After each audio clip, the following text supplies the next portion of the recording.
بسم اللہ الرحمن الرحیم۔ بسم اللہ الرحمن الرحیم۔ السلام علیکم ورحمۃ اللہ وبرکاتہ۔ عزیز طلباء، امید ہے بخیر و عافیت ہوں گے۔ تفسیر جلالین حصہ اول سورہ آل عمران سبق نمبر 100 کے ساتھ آپ کے سامنے حاضر ہیں۔ آج کا سبق انشاءاللہ ربنا انک جامع الناس سے لے کر آیت نمبر 12 و اصل میعاد تک ہوگا۔ تو آئیے سبق کی ابتدا کرتے ہیں۔ اعوذ باللہ من الشیطان الرجیم، بسم اللہ الرحمن الرحیم۔ ربنا انک جامع الناس لیوم لا ریب فیہ ان اللہ لا یخلف الميعاد۔ اے ہمارے پروردگار، تو تمام انسانوں کو ایک ایسے دن جمع کرنے والا ہے جس کے آنے میں کوئی شک نہیں۔ اے ہمارے پروردگار، آپ تمام انسانوں کو جمع کرنے والے ہیں ایسے دن میں لا ریب فیہ، جس میں کوئی شک نہیں ہے۔ ان اللہ لا یخلف الميعاد، بے شک اللہ اپنے وعدے کی خلاف ورزی نہیں کرتا۔ راسخین فی العلم کی دوسری دعا۔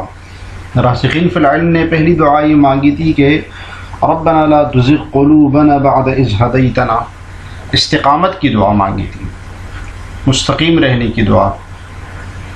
تو استقامت کی دعا مانگنی چاہیے۔ نبی صلی اللہ علیہ وسلم بہت زیادہ استقامت کی دعا مانگا کرتے تھے، تو کیونکہ دل کا کیا پتہ چلتا ہے۔ آپ صلی اللہ علیہ وسلم نے فرمایا کوئی دل ایسا نہیں ہے جو اللہ تعالیٰ کی انگلیوں میں سے دو انگلیوں کے درمیان نہ ہو، وہ جب چاہتا ہے اس کو پھیر دیتا ہے ادھر ادھر۔ اور آپ دعا مانگا کرتے یا مقلب القلوب ثبت قلوبنا علی دینک۔ یہ اب دوسری دعا ہے ربنا انک جامع الناس لیوم لا ریب فیہ، کہ ہم اعتراف کرتے ہیں کہ قیامت کا دن ضرور آئے گا اور آپ قیامت کے دن تمام بنی آدم کو حشر میں جمع کریں گے اور اس کا حساب لیں گے۔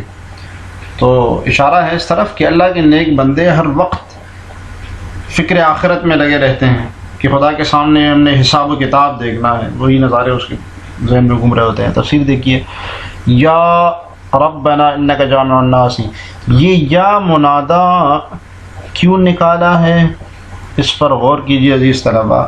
یا منادا یا حرف ندا اس لیے نکالا ہے کہ جو اس سے پہلے دعا گزری ہے ربنا لا تزغ قلوبنا بعد اذ ہدیتنا،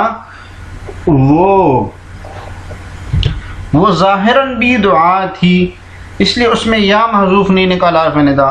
لیکن انک جامع الناس، ربنا انک جامع الناس، یہ بظاہر الفاظ سے دعا نہیں لگ رہی ہے، اس لیے صاحب جلالین نے یا حرف ندا معذوف نکالا تاکہ معلوم ہو جائے کہ یہ بھی دعا ہے، یہ بھی دعا ہے۔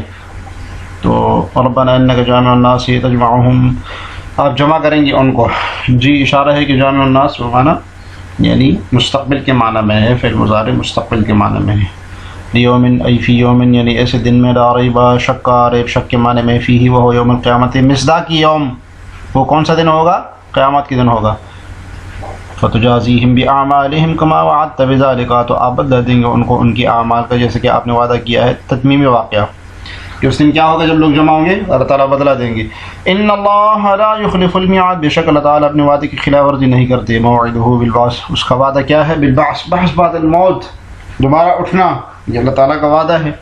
فیہ التفات عن الخطاب، بیان بلاغت بتا رہے صاحب جلالین، یعنی اس میں التفات عن المخاطب الی الغائب ہے، مخاطب سے غائب کی طرف التفات ہے۔ بلاغت کی اصطلاح ہے، صاحب جلالین اس کو بہت زیادہ استعمال کرتے ہیں۔ کیسے ہے غائب خطاب سے غائب کی طرف التفات کیسے ہے؟ کہ پہلے فرمایا انک جامع الناس، آپ خطاب والا سی مخاطب والا سی، اور ان اللہ لا یخلف الميعاد، اور اللہ تعالیٰ خلاف نہیں کرتے، یہ غائب والا سی۔ ایک بات، دوسری بات یہ کہ التفات نہیں ہے بلکہ یہ وَيَحْتَمِلُ أَن يَكُونَ مِن كَلَامِهِ تَعَالَى، احتمال یہ ہے کہ یہ اللہ تعالیٰ کا کلام ہو، یعنی جملہ مستانفہ ہو، اور یہ اس دعا سے ایک الگ جملہ ہو، ان اللہ لا یخلف الميعاد، اس کا دعا سے تعلق نہ ہو، اور اللہ تعالیٰ اپنے جامع الناس جو فرمایا اس کی تاکید اور تائید کے لیے ان اللہ لا یخلف الميعاد فرما رہے ہیں۔ تو یہ جملہ مستانفہ ہو، وَيَحْتَمِلُ أَن يَكُونَ مِن كَلَامِ تَعَالَى، یہ احتمال بھی ہے کہ اللہ تعالیٰ کے کلام میں سے۔ وَالْغَرْضُ مِنَ الدُّعَاءِ، مقصد دعا، اس دعا کا مقصد بتا رہے ہیں، صاحب لڑنا، اور یہ بتا رہے ہیں کہ ربنا انک جامع الناس سے بظاہر الفاظ سے یہ نہ سمجھا جائے کہ یہاں پر خبر دی جا رہی ہے کہ اے ہمارے رب آپ جمع کرنے والے ہیں، بلکہ یہ بتا رہے ہیں کہ نہیں یہ دعا ہے، اور اس سے مقصد کیا ہے؟ وہ مقصد یہ ہے الغرض من الدعاء بذلك بیان ان ہممہم امر الآخرت، کہ راسخین فی العلم کی کا اصل ارادہ، اصل منبع، اس کے اصل مقصد آخرت کا دن تھا، آخرت کا معاملہ تھا. ولذلك اس لیے سألوا الثبات علی الہدایت، اس لیے وہ ہدایت پر ثابت قدمی کی بھی انہوں نے دعا کی پیچھے ربنا لا تزغ قلوبنا بعد اذ ہدیتنا، یہ والی دعا جو انہوں نے کی ثابت قدمی کی، تو ہدایت پر ثابت قدمی کی دعا کی کیوں لیا؟ نالو ثواب، تاکہ آخرت کا ثواب ان کو مل جائے نا، تو آخرت مقصد ہے ان کا.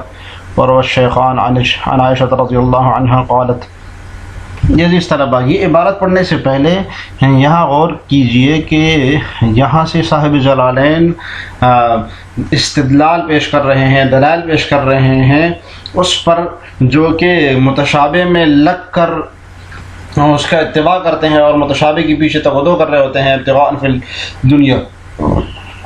ان کی مذمت بتا رہے ہیں حدیث سے استدلال کر کے، اور راسخین فی العلم اور جو کہ کہتے ہیں کہ ربنا آمنا، اے ہمارے رب ہم اس پر ایمان لائے، ان پر مدح کر رہے ہیں. اس سلسلے میں صاحب جلالین نے 2 حدیثیں بیان کی ہے، غور کیجئے گا. جی روى الشیخان عن عائشہ رضی اللہ عنہ، روى شیخان نے روایت کیا، شیخان سے مراد پڑھیں بخاری و مسلم، ٹھیک ہے. عن عائشہ رضی اللہ عنہ سے قالت، فرماتی ہیں تلا رسول اللہ صلی اللہ علیہ وسلم هذه الآیۃ، نبی صلی اللہ علیہ وسلم یہ آیت تلاوت فرمائی، کون سی؟ هو الذی انزل علیک الکتاب منه آیات محکمات ہن، آپ نے جس کی تفسیر پڑھی آخر تک. وقال، فرمایا فاذا رأیت الذین یتبعون ما تشابه منه فاولئک الذین سمى اللہ فاحذروهم، جب آپ دیکھیں ایسے لوگوں کو جو کہ متشابہات میں تقدو کرتے ہیں تو دیکھ لیجئے گا یہ وہی لوگ ہیں جن کو اللہ تعالیٰ نے نام دیا ہے. کیا نام دیا ان کو؟ زیغ فی قلوبہم، یہ کر کے بتایا ہے. تو فرمایا یہ وہی والے لوگ ہیں، فاحذروہم، ان سے بچو. تو جہاں پر یہ بحث ہو، اس طرح کی بحث کوئی کرے تو وہاں سے بچ جانا چاہیے.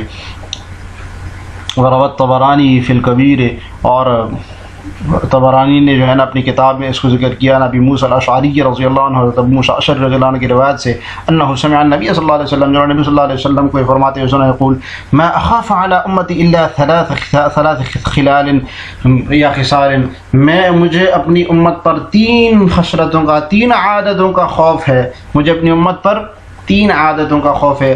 وذکر منها، اور اس میں سے ذکر کیا انہوں نے، ان یفتح لهم الکتاب، جو ان کے سامنے قرآن کو کھول دیا جائے گا، فَيَأْخُذُهُ الْمُؤْمِنُ يَبْتَغِي تَأْوِيلُهُ، تو مومن اس میں تلاش کرے گا، اس کی تعویل تلاش کرے گا. وہ جو اس کے سامنے یہ آیت کھولی جائے گی تو اس کی تعویل تلاش کرے گا، تفسیر تلاش کرے گا.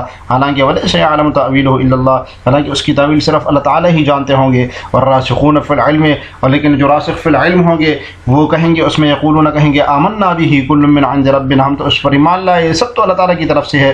وَمَا يَذَّكَّرُ إِلَّا أُولُو الْأَلْبَابِ، صرف عقل والی ہی اس سے نصیحت حاصل کرتے ہیں.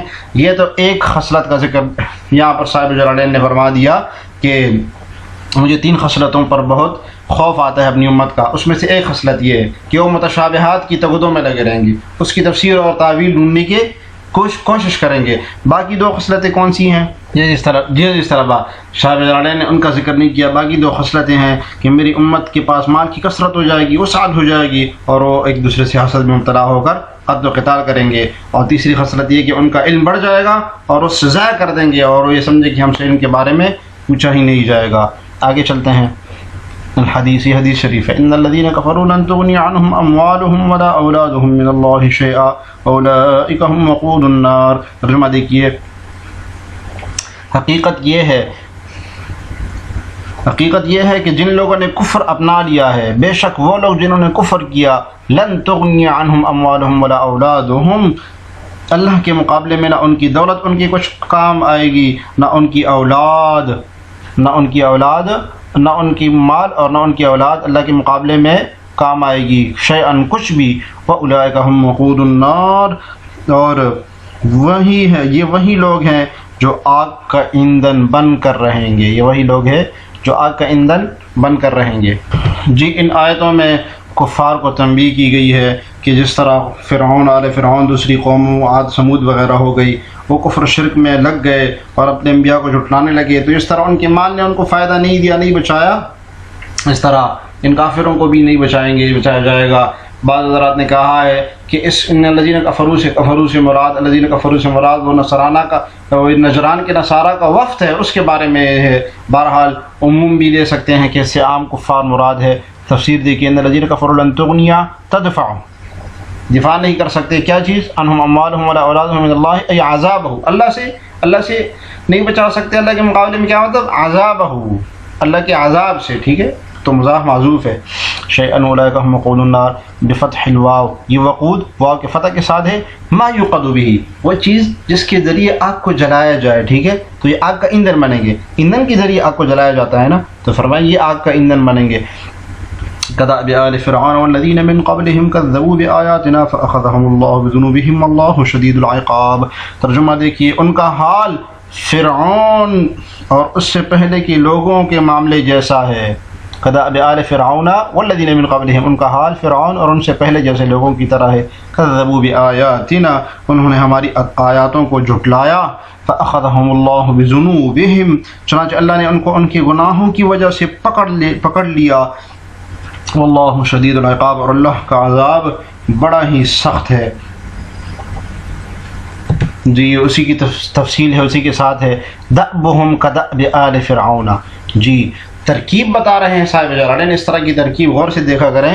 كدأب آل فرعون، کاف جار دأب مجرور، یہ آگے مضاف مضاف الیہ جار مجرور مل کر خبر بن رہا ہے، ٹھیک ہے، اور دأبهم مبتدا محذوف ہے اور خبر اس کی كدأب آل فرعون بن رہی ہے۔ تو كدأبهم، ان کا حال کا عادت، جیسے کہ عادت تھی آل فرعون کی، والذین من قبلہم، یا ان سے جو پہلے تھے، من الامم، الذین کا مشتاق وہ پہلی والی امت ہے، مثلا جیسے کہ عاد و سمود، جیسے کہ عاد و سمود، کذبوا بآیاتنا، انہوں نے بھی جھٹلایا ہماری آیاتوں کو، فأخذہم اللہ، تو اللہ تعالیٰ نے پکڑ لیا ان کو۔ جی اہلکہم، سورۃ اخذ کی صورت کیا تھی، اللہ نے کیسے پکڑا، ہلاک کیا ان کو، بذنوبہم، ان کے گناہوں کے بسبب، والجملۃ مفسرۃ لما قبلها، اور یہ جملہ ہے كدأب آل فرعون والذین من قبلہم، یہ ما قبل ان الذین کفروا لن تغنی عنہم اموالہم ولا اولادہم جملہ کی تفسیر بیان کر رہا ہے، ٹھیک ہے، اس میں اس کی تفسیر بیان ہو رہی ہے کہ ان کے اموال، ان کے اولاد نے ان کو کوئی فائدہ نہیں دیا جنہوں نے کفر کیا، بالکل ایسے جیسے کہ پہلے کے لوگوں نے کیا، کہ ان کو بھی ان کے مال اور اولاد نے کوئی فائدہ نہیں دیا۔ واللہ شدید العقاب، اور اللہ تعالیٰ سخت عذاب دینے والے ہیں۔ ونظر، جی آگے آیت دیکھیے، قل للذین کفروا ستغلبون وتحشرون الی جہنم وبئس المہاد، جن لوگوں نے کفر اپنا لیا ہے ان سے کہہ دو، قل کہہ دو، کن سے، للذین کفروا، ان لوگوں سے جنہوں نے کفر کیا، ستغلبون وتحشرون الی جہنم، کہ تم مغلوب ہوگے اور تمہیں جمع کر کے جہنم کی طرف لے جایا جائے گا، بئس المہاد، اور بہت ہی برا بچھونا ہے۔ یہ جو آیت ہے اس میں مسلمانوں کے غلبہ کی پیشن گوئی کی گئی ہے اور کفار کے مغلوب ہونے کی پیشن گوئی ہے، کہ یہ بہت جلد مغلوب ہوں گے اور مسلمانوں کے ہاتھوں شکست کھائیں گے۔ تو اس آیت کے بارے میں اکثر حضرات کا کہنا یہ ہے کہ نزول بدر کے واقعے سے کچھ دن پہلے یہ آیت نازل ہوئی، واقعہ بدر کے، یعنی بدر کا واقعہ ہونے سے کچھ دن پہلے یہ آیت نازل ہوئی۔ تو چنانچہ جب بدر کا دن آیا تو آپ صلی اللہ علیہ وسلم نے کفار اور مشرکین سے پھر یہ فرمایا۔ تو لیکن بعض حضرات کا خیال یہ ہے کہ یہ بدر کے بعد نازل ہوئی، جیسے کہ صاحب جلالین، ابھی ہم پڑھیں گے اس کو، کہ یہ بدر کے بعد نازل ہوئی اور آپ صلی اللہ علیہ وسلم نے بدر سے واپسی پر آ کر یہودیوں سے کہا کہ جیسے ان لوگوں نے مار کھائی ہے ویسے تم بھی کھاؤ گے۔ تو انہوں نے کہا کہ تمہارا واسطہ تو ابھی کسی سے پڑا نہیں ہے، تم نے تو صرف مکہ کے نوجوانوں سے لڑائی کی ہے، اصل لوگوں سے تمہارا واسطہ پڑا ہی نہیں ہے۔ تو اس لیے جب اگلے سال احد ہوئی نا تو وہ اور نڈر ہو گئے، یہاں اسلام تو انہوں نے قبول نہیں کیا لیکن وہ اور نڈر ہو گئے، اور پھر وہ غزوہ احد کے بعد وہ جا کے ابو سفیان کے ساتھ مل گئے اور مسلمانوں کے خلاف مار آرائی کرنے لگے۔ تو ونظر لما امر نبی صلی اللہ علیہ وسلم الیہود بالاسلام فی مرجعہ من بدر، اور یہ آیت تب نازل ہوئی جب نبی صلی اللہ علیہ وسلم نے یہودیوں کو اسلام کی دعوت دی بدر سے واپسی کے موقع پر۔ تو اس سے معلوم ہو رہا ہے کہ صحابہ جلالین کی رائے یہ ہے کہ یہ آیت بدر سے واپسی کے موقع پر نازل ہوئی ہے، اور بعض حضرات کا خیال یہ ہے کہ یہ بدر سے پہلے کچھ دن پہلے نازل ہوئی ہے، اور پھر بدر میں اللہ تعالیٰ نے یہ پیشنگوئی پوری فرمائی کہ ستغلبون وتحشرون الی جہنم فقالوا له، تو انہوں نے کہا نبی صلی اللہ علیہ وسلم سے لا یغرنک ان قتلت نفرا من قریش، یہ بات آپ کو دھوکے میں نہ ڈالے کہ آپ نے قریش کے چند نوجوانوں کو جو ہے نا اغمارن چند ان پڑھ نوجوانوں کو آپ نے قتل کر دیا، لا یعرفون القتال، وہ تو قتال جانتے ہی نہیں ہے، ابھی آپ کا واسطہ ہم سے پڑھا ہی نہیں ہے، تو تکبر میں آ کے انہوں نے جھٹلایا اس بات کو۔ قل یا محمد، اے محمد صلی اللہ علیہ وسلم آپ ان سے کہہ دیجئے الذین کفروا، جنہوں نے کفر کیا من الیہود الذین کا بیان کون مراد ہے؟ یہود مراد ہے۔ ستغلبون بالتاء والیاء، جی بیان قرأت ستغلبون بھی پڑھا جا سکتا ہے اور سیغلبون بھی پڑھا جا سکتا ہے۔ فی الدنیا، دنیا میں، بالقتل، صورت مغلوب ہونے کی صورت کیا ہے؟ قتل کر کے، والاسر، اور ان کو قیدی بنا کے، ضرب الجزیۃ، اور جزیہ ان پر مقرر کر کے۔ تو ایسا ہی ہوا غزوہ بنو نذیر بنو قینقاع میں، ان کو مارا گیا اور مغلوب کیا گیا اور ان پر جزیہ جلاوطن کیا گیا اور ان کو پر جزیہ مقرر کیا گیا۔ وقد وقع ذالک، اور ایسا پھر ہو چکا، ہوا ایسا ہی ہوا، ٹھیک ہے۔ وتحشرون بالوجہین فی الآخرۃ، جی یہ بھی بیان قرأت، تحشرون یحشرون دونوں پڑھ سکتے ہیں، فی الآخرۃ، آخرت میں، تو یہ ستغلبون یہ دنیا کی سزا ہے اور تحشرون یہ آخرت کی سزا ہے، الی جہنم، جہنم کی طرف، فتدخلونہا، تم اس میں داخل ہوگے، فتدخلونہا تمہیں اس میں داخل کیا جائے گا، بئس المہاد، بہت ہی برا ٹھکانہ ہے، الفراش، جی مفعول بالضم، ہی بہت ہی بری جگہ ہے وہ۔ یہ اس طرح آج کے سبق سے متعلق سوال ہے، کدأب آل فرعون آپ نے پڑھا، اس کی ترکیب کیا ہے؟ اس کی ترکیب کرنی ہے آپ نے، کمنٹس میں ضرور لکھیے گا۔ اللہ تعالیٰ ہمیں ذرا ٹائم پڑھنے اور سمجھنے کی توفیق عطا فرمائے۔ السلام علیکم ورحمۃ اللہ وبرکاتہ۔